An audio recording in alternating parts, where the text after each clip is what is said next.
Ако дозволите сега да преминеме и на една друга тема која што ја зачнавте во вашите сега изјаснувања, значи тоа е темата на отпадот и жаломно повторно ќе морам да ве шокирам со податоци со кои што ние располагаме, а тоа е дека во државата во овој момент имаме повеќе од 320 така наречени диви депонии. 320. 54 се нестандардни комунални депонии, од кои 16 се со висок ризик за животната средина. Тие континуирано ги загадуваат подземните и површинските води, почвата, воздухот, земјоделското земјиште и секако го загрозуваат здравјето на луѓето. Во Скопје знаете што се случуваше изминативе месец дена, депонијата во Шуткави избегово со недели гореше, позади Борис Трајковски може со месеци, така е. Позади Борис Трајковски се запали пред 2 недели можеби, го имаме Вардариште, бившата градска депонија каде што постојано се гори отпад, трајно ги загадува подземните води и реката Вардар. Во подземните води е најдено и присуство на тешки метали, најмногу хром и никел, тие секако ги надминуваат граничните вредности, што укажува на високо ниво на загаденост. Бунарите со тоа автоматски се исто така контаминирани, во делови низ Скопје, цела година се гори отпад, покрај Шутка, значи Вардариште, во Сарај, Крушопек, Ѓорче, кај Лепенец и така натаму. Како ќе обезбедите ова што вие пред малку го спомнавте со италијанската мафија која излезува, но очигледно ние увезуваме, бидејќи податоците од 2017 година велат дека сме увезле 8800 тони, а ние немаме референтна лабораторија која може да потврди што се е увезено и како тоа се уништува што е увезено. Значи како ќе обезбедите опасен и друг отпад да не се внесува во државата со цел да не ли биде изгорен, закопан или едноставно фрлен некаде, како прашање на национална безбедност се разбира, и како ќе спречите да се претвориме во депонија на високо развиените индустријски држави, и исто така дали се согласувате дека во овој случај има потреба од прогласување на кризна состојба во подрачја каде постојано се пали отпад, бидејќи кризната состојба се прогласува и при поплави, пожари и други ризици и опасности кои може да ги загрозат добрата здравјето и животот на луѓето и животните. Значи, проблемот со отпадот станува сега уште поголема закана, затоа што, како што реков, има елементи и на организиран криминал. Една од целите и една од главните услови за почеток на преговори на Република Македонија со Европската унија е исто така борба против корупција и организиран криминал. Реков дека кои се главните актери на овој организиран криминал, тоа е мафијата која сега се трансформира од дрога, проституција, трговија со луѓе, со оружје и така натаму, во една по, ајде да речеме, софт трговија, а тоа е, значи, трговија и извоз на отпад. Имам два предлога како може ова да се случи. Прво, Колонков, врховен командант на армијата, јави, предложил, тоест на генерал штабот, да направи една превентивна стратегија војската, кога ќе ги контролира границите, државните граници, да се направи една поголема контрола на влез и излез на отпад. Зашто? Затоа што мислам дека бизнисот со отпад не е баш така не забележен. Да се огромни количини, во некои земји се носат со воз, значи преку железница. Ние знаеме што како проблем стана во Германија кога се дозна дека се носи преку вагони отпадот во други држави. Ние видовме пред 2 години какво незадоволство и каква ерупција на протести во Албанија имаше кога се дозна дека може да се стационира отпадот од Италија во крайбрежјето. И значи мислам дека тука веќе улогата на армијата е неминовна и треба она да се искористи за ова. Значи уште еднаш, ние нема да однесеме армијата на граници да се соочува со други војски, но сигурно ако имам проверливи информации, ако имам други информации и од нашите разведувачки служби и од НАТО, дека таа фирма изработила некој договор за извоз на отпад во Република Македонија, сигурно дека ќе дадам наредба за превентивно, а ако веќе влегла и за гонење на истите. Втората работа што можеби во една по-софт на еден по-софт начин може да се да се превентира е што да правиме со постоечкиот домашен, да речем, отпад. Значи ние со ова малце се занимаваме. Мислам дека тука може да искористиме стратегијата на Европската Унија да до 2020 60% од отпадот да се рециклира. Ние од 2011 мислам имавме 5 тони рециклиран отпад, сега веќе во 2018 негде на кај 25.000 тони почнавме да проведем бројките така колку ги знам. И третата работа е освен рециклирање. Може би да направиме една подземна ајде да кажем рута на отпадот, во смисла да отпадите така се направат во големите градови, зборам, за малите и селата веќе некако по Скопје, Куманово или Битола, Тетово и што се позагадени, да се направи некој проект кој во контейнери, значи, кога зборам за домашен отпад, дефинитивно да биде надлабочено, не знам, не сум технолошки експерт, колку треба, и тие да имат еден подземен канал на изфрлање на отпадот. И третата, да се види со земјоделските експерти, како може тоа обострано да има бенефит и за земјата. Дали може сега тој отпад, со вештачко ѓубре или не знам како да го наслова, да може веќе кога се фрла во земјата, во длабочина, да има некаков ефект на земјоделието. Пак напоменам, не отровниот отпад. Значи, не се работи за хемикали, не се работи за отпад од охиз, од железара, од оловници, од овие големи фабрики, од текстилната индустрија, од хемиската, него за обичен отпад. Мислам дека со овие три мои конкретни предлога може да се прави навистина, ако големите земји во Европската Унија со толку голем буџет и толку голем административен и институционален капацитет тешко се справува, замислете како ние можеме, као 1.802 милиона со многу ограничен буџет, да го спречиме тоа. Но секако армијата, рециклација и подземни канали за отпад би било од моја страна три конкретни предлози. Благодарам.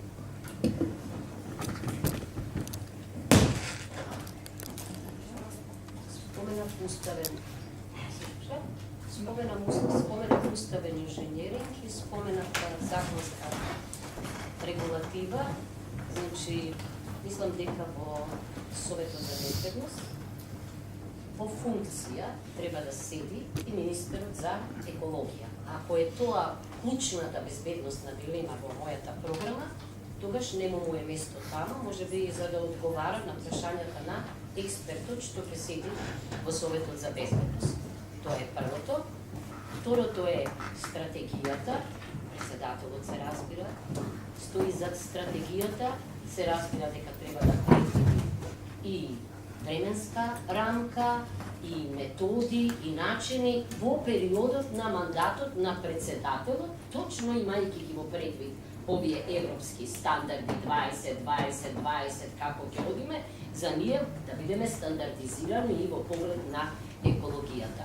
Тоа е второ. Трето, мислам дека, бидејќи сме ние тотално дезорганизирани, дека е можно примерот на скандинавските земји да го земеме, каде што стратегија да изградиме, каде што секоја куќа може да има систем или секоја фабрика да има систем на рециклирање, за да не трупаме ние депонии, па да се шокираме потоа, како собирачи на перја во филмот, и да можеме на таков начин секој да си ја земе, граѓански одговорен, да земе дел од одговорноста. Она што ме потекне од мислата на Блери ме податокот околу проблемот во Албанија што се појави со Италија, но ме загрижува нешто друго. Бидејќи албанскиот печат пишуваше во албанскиот печат дека ако албанските еколошки здруженија, експерти, остро се спротивставиле на примањето на италијанскиот отпад во Албанија, дека тој отпад продолжи некаде надолу, па се споменуваше Македонија. Живо сум заинтересирана дали тоа навистина се случило и каде завршил овој отпад. Да, армијата би можела, јас веќе реков, сме имале ситуации за вонена состојба, армијата би можела да се ангажира, но особено нешто што при нас не постои, а може да биде многу потентно справување со вакви проблеми, резервниот состав.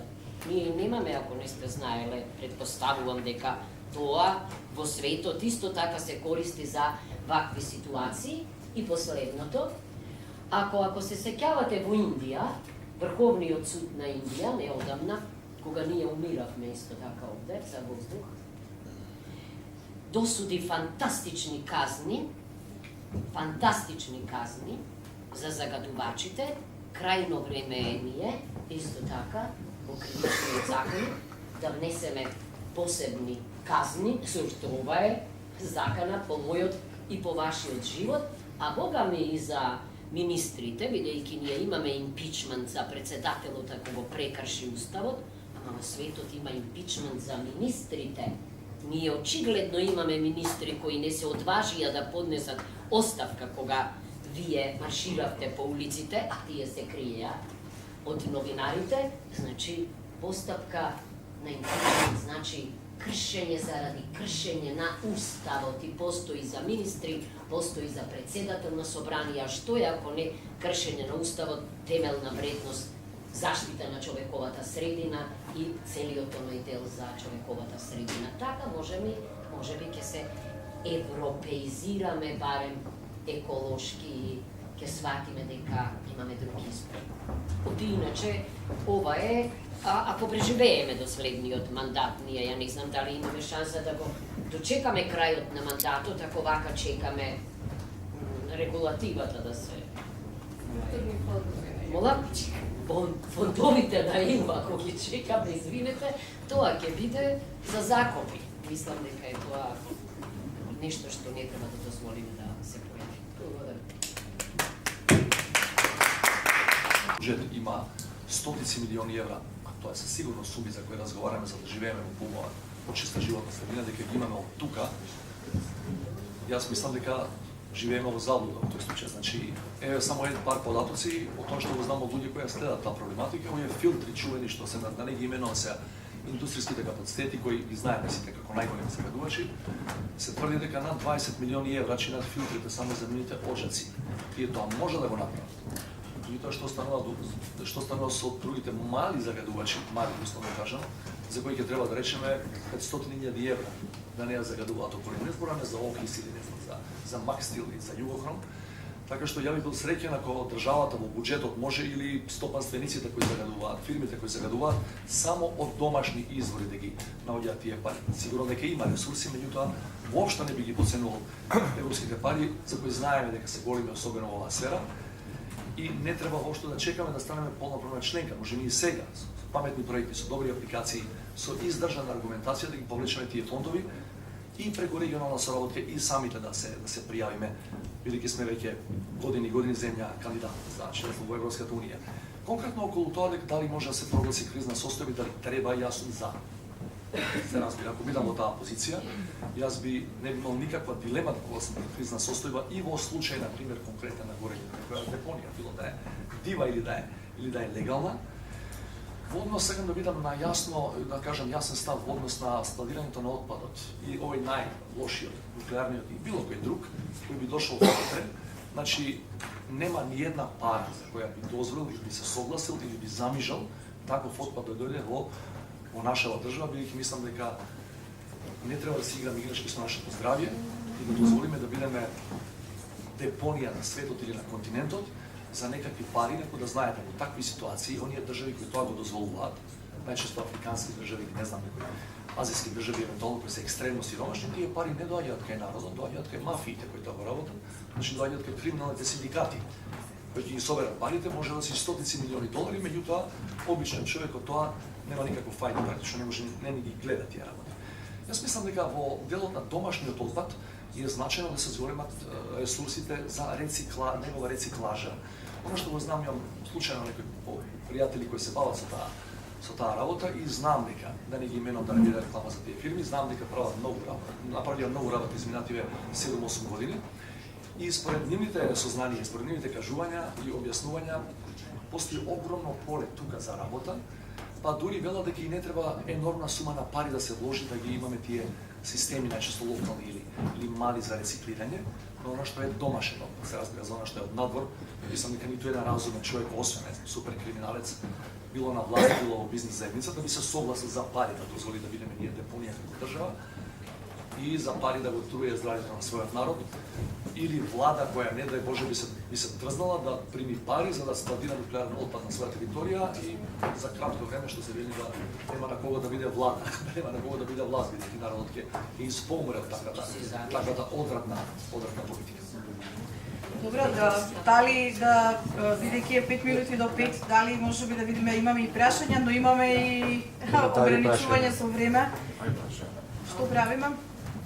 Дали зависи од штабовите да вашите изборни штабови, ако Не можеме, ова е поважно од било кој штаб, можеме. Ај прашање, може да поставиме поред? Делот може. Чекај, или само onda dane jedna rečenica praćenja moževa, ali Добро, за да можеме да дадеме и на публика 5 минути барем да остават другите Dane прашања. една реченица, ако може да кажете едно по друго, значи три поредки ви ги. Едното е, дали ќе возможите дел од армијата да биде поддршка на шумската полиција и на шумочуварите кои се плашат од соцвениот живот од тие што вршат диво сеча? Да, одма. Да. Океј, добро. Дали ќе иновирате стратегијата за одбрана со тоа што ќе вметнете климатските промени и нивниот ефект како дел од ризиците по национална безбедност? Јас ја имам веќе да. Добро. И трето прашање, дали 16 еколошки жешки точки, дел кажавме, спомнавме тука, кои трајно загадуваат животната средина и претставуваат сериозна закана и ризик по здравјето на луѓето, ќе ги поставите на Советот за безбедност како закана која мора да се елиминира во најбрз можен рок. Уште едно прашање, дали ова се што денеска го изјавивте на денешната трибуна може да се смета како еден вид зелена заклетва од идниот председател, што би го ставиле на писмено и би го подпишале во името на граѓаните? Господин Ганзарски. Само да нема дилема некако или забуна, не ја дала зелената заклетва само Блерин, пошто е зелен превод. За сите вас поединечно се однесува дали сте согласни да ова биде официјално денеска кажаното вашата зелена заклетва кон граѓаните? Кога викам Go Green, ја мислам, че можеме да работиме на еколошка држава. Црна Гора тоа го прави. Зашто ние да не го правиме? Да. Блерин, може консензус на ова прашање, значи за ова Значи, прашање сите сте сите зелени. Апсолутно. Тука не треба да биде... Кандидати се... Инако околу филтрите што се споменуваат, извинете, тие такви профити добиваат, не може ние Така е. еден период да направат филтер, па после уште друг период, тоа доста веќе, тоа се пазари.